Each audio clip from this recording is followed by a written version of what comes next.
They nurse some of the most majestic birds back to health and then let them go back into the wild. But the facilities at Soarin are too small, old, and falling apart. And now they have plans to grow, but they need your help to do it.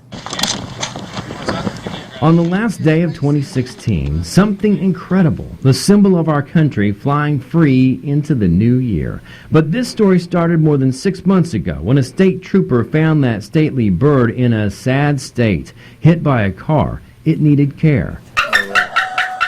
And this is where that care was found, Soarin. For better than 2 decades, hundreds of volunteers have nursed and fed thousands of eagles and hawks and owls back to health.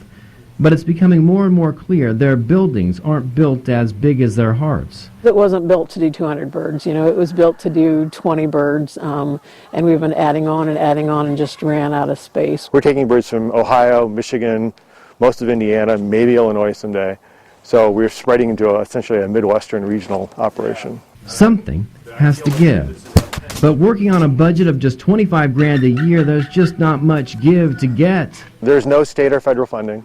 There's no government funding at all. So it's just the generosity of people that we run across everywhere. So they're looking for help.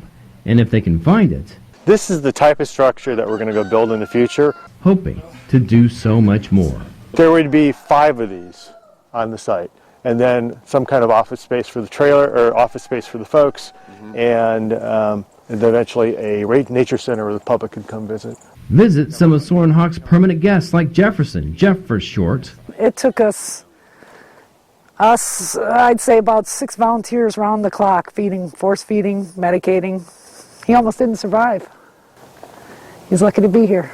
Now he's helping educate kids and donors and whoever will listen about protecting, preserving, and rehabilitating these incredible birds. The rehab is our primary purpose, but we can't do the rehab without educating the public because we rely on the public to donate the funds to do the rehab. So a raptor that needs rehab will find it right here.